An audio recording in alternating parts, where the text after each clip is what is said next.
নমস্কার, আমি জুই। আজ একটি নতুন কাহিনী নিয়ে চলে এসেছি আপনাদের কাছে। কেমন লাগছে গল্পগুলি আমাকে অবশ্যই কমেন্টে জানাবেন। তাহলে চলুন আর দেরি না করে শুরু করা যাক আজকের গল্প, রুচির কাহিনী। পূর্বে এক মণি ছিল, নাম রুচি। সংসার না করে নানা স্থানে কেবল ঘুরে ঘুরে বেড়াতেন। দিনে একবার মাত্র ফলাদি আহার করতেন। এইভাবে তাকে সর্বকর্মহীন দেখে তার পিতৃগণ তাকে বিবাহ না করার কারণ জিজ্ঞাসা করলেন। গার্হস্থ্য জীবন যে সর্বশ্রেষ্ঠ তাও বোঝালেন। তখন রুচিও তার পরিগ্রহে সে অশেষ দুঃখ ভোগ, পাপের সঞ্চয়, অন্তকালে অধোগতি, এই সব বিবেচনায় সংসার করলেন না। তাই বোঝালেন গৃহিণী মুক্তির হেতু কখনোই নয়। তারপর পিতৃগণ বললেন, পঞ্চযজ্ঞ, তপস্যা, দানাদি কর্ম যত আচরণ করো তুমি বিধানসম্মত, তাহলে কোনো অনিষ্ট হবে না। ফলের আশা ত্যাগ করে কর্ম করলে সংসারবদ্ধ হতে হয় না। এইভাবে পিতৃপুরুষগণের সঙ্গে রুচির বহু কথোপকথনের পর রুচি বিবাহ করতে মনস্থ করলেন। তারপর উপযুক্ত ভার্যার অন্বেষণে সারা পৃথিবী ঘুরেও কন্যা লাভে সমর্থ হলেন না। শুরু করলেন ব্রহ্মার উদ্দেশ্যে ধ্যান। ব্রহ্মা আবির্ভূত হয়ে পিতৃতর্পণের উপদেশ দিলেন। তখন রুচি পিতৃগণের উদ্দেশ্যে স্তব্ধ করলেন। বহুক্ষণ স্তব্ধ করার পর পিতৃগণ প্রসন্ন হয়ে রুচির সম্মুখে উপস্থিত হলেন।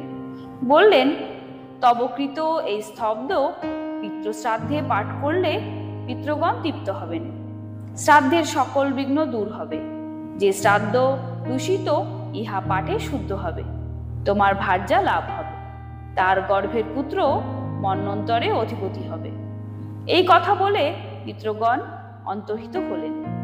সহসা সেখানে প্রশ্নসা নামে এক অপ্সরা আবির্ভূত হয়ে বলল, বরুণের পুত্র পুষ্কর আমারই বরে এক কন্যাকে সৃষ্টি করেন।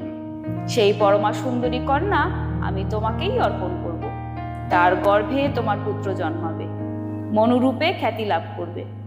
এই কথা বলে প্রশ্নচা নদীর জল থেকে এক কন্যাকে তুলে এনে রুচির হস্তে সমর্পণ করলেন।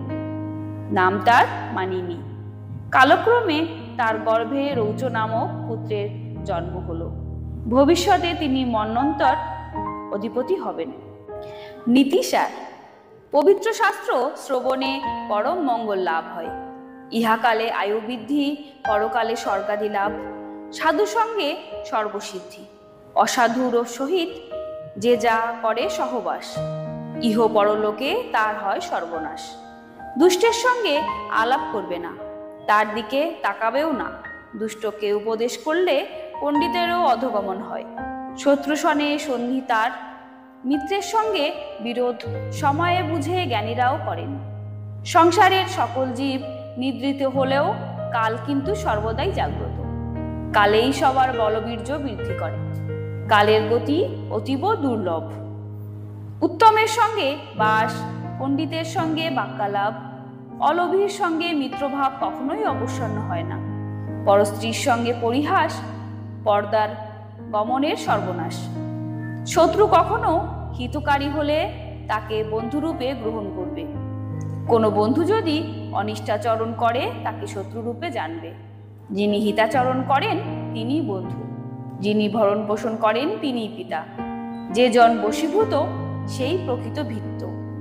গুণবান ধার্মিক জনেরই সার্থক জীবন, গুণহীন অধার্মিকের নিষ্ফল জীবন। যেই নারী গৃহকর্মে দক্ষা, প্রিয়বাদিনী, নিত্য স্নাতা, মাঙ্গলিক কর্মে সদা নিযুক্তা, পতিগত প্রাণা, তিনি প্রকৃত ভার্যা। গুণবান পতির অনুগামিনী ভার্যা অল্পেই পরিতুষ্টা। ভার্যা যদি দুষ্টা হয়, মিত্র যদি শঠ হয়, ভীত যদি উত্তরদায়ক হয়, এমন গৃহ ত্যাগ করাই মঙ্গল। সর্পের সঙ্গে বাস করা তবু ভালো, কিন্তু দুর্জনের সঙ্গে অনুচিত। জগতের অনিত্যতা স্মরণ রেখে সর্বদাই সাধুসঙ্গ করবে। আপদের জন্যই ধনের প্রয়োজন, কুল রক্ষার জন্য একজনকে ত্যাগ করবে। আবার গ্রাম রক্ষার কুল ত্যাগ করবে। নরকেও বাস করবে, তথাপি কুগৃহে বাস করবে না। নরকে করিলে বাস হয় পাপক্ষয়, পরন্তু কুগৃহে বাসে পাপের আশ্রয়। যে দেশে অসৎ লোকে ভরা সে দেশ ত্যাগ করবে। কৃপণ রাজাকে মায়াবী মিত্রকে সদাই বর্জন করবে। মিত্রের পরীক্ষা হয় বিপদের কালে। সাধুর চরিত জানতে হলে নির্জন স্থানেই পরীক্ষা করা উচিত। পুরুষ ঐশ্বর্যহীন হলে ভার্যার চরিত্র জানা যায়। সকলেই স্বার্থলোভে বিহার করে। বাস্তবিক ক্ষেত্রে কেউ কারো প্রিয় নয়। লোভীকে অর্থদান গর্বিত জনে কৃতাঞ্জলি নমস্কারে বশীভূত করবে।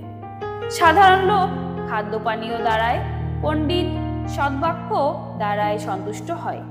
সততার বশীভূত শতলোক। নিচাশয় জন অল্প ধনের বাধ্য হয়। যার যেমন মনোভাব তার কাছে তেমনি ব্যবহার করবে। অস্ত্রধারী, নদী, জন্তু, পত্নী, রাজা ও শৃঙ্খধারীকে কখনো বিশ্বাস করবে না। গৃহছিদ্র, মনস্তাপ আর অপমান। যারা বুদ্ধিমান হবেন এসব কখনো প্রকাশ করবেন না। যার বন্ধু নাই, স্বজন নাই, তার বুদ্ধির প্রখরতাও নাই।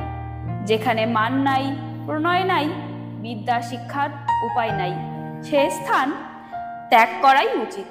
যেই ধন রাজা কিংবা চোরেও চুরি করতে পারে না, মৃতজনকেও যে ধন ত্যাগ করে না, সেই ধনই উপার্জন করবে, অর্থাৎ পুণ্য।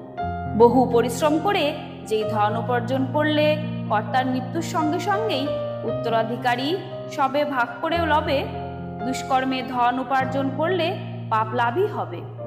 ধন উপার্জন করে ব্যয় না করে কেবল সঞ্চয় করলে তাতে দুঃখই লাভ হয়। দান না করে ধন সঞ্চয় করলে, সদকর্মে ব্যয় না করলে, মিত্রের কোনো উপকারে না এলে সেই ধন শেষে অগ্নি কিংবা চোর কিংবা রাজা হরণ করে নেয়।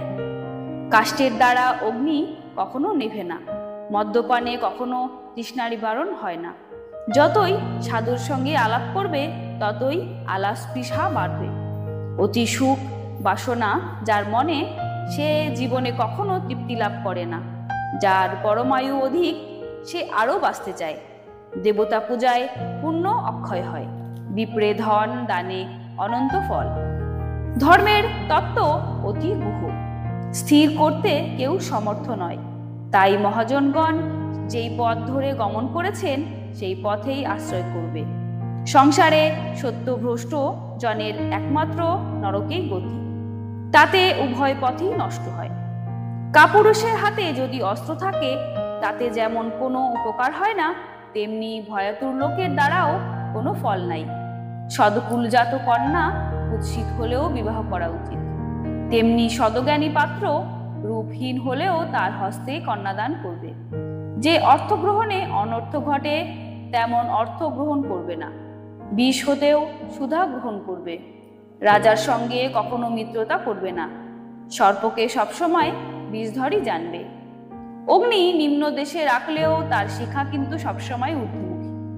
সিংহ কখনো হস্তির গর্জন সহ্য করে না। তেমনি বীর পুরুষও অপরের ভীমনাদ সহ্য করেন না। দৈব বশে কোনো উচ্চাশয় জন হঠাৎ অর্থহীন হলেও কখনো ফলের সেবা করবেন না।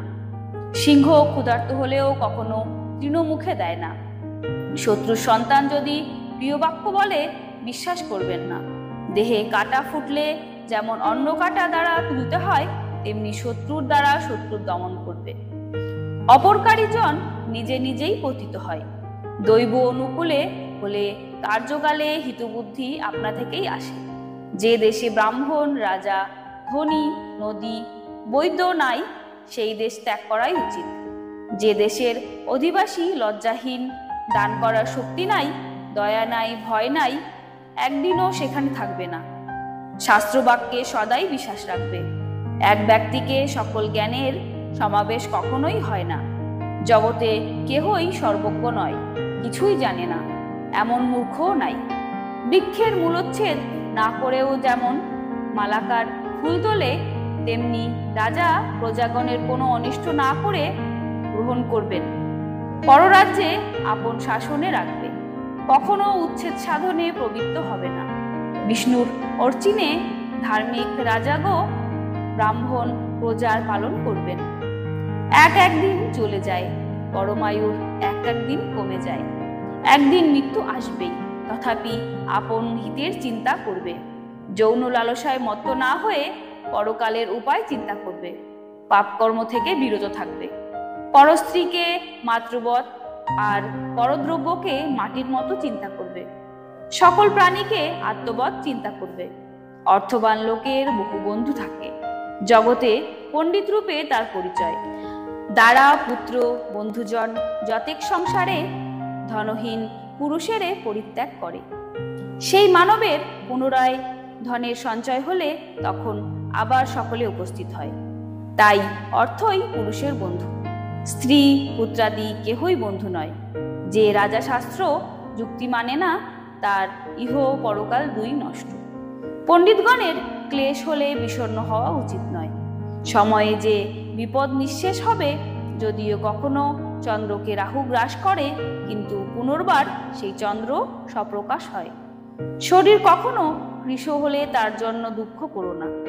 পাণ্ডবদের তো বহু বিপদ এলো, কিন্তু অবশেষে তারাই তো জয় হলো। বৃত্তের প্রতি রাজা অকারণে ক্রোধ করলে কৃষ্ণ সর্পকে ধারণ করেছেন তিনি।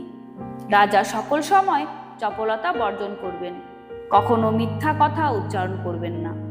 ব্রাহ্মণ ভৃতবর্গ ও প্রজাবর্গের প্রতি সদাই প্রসন্ন থাকবেন।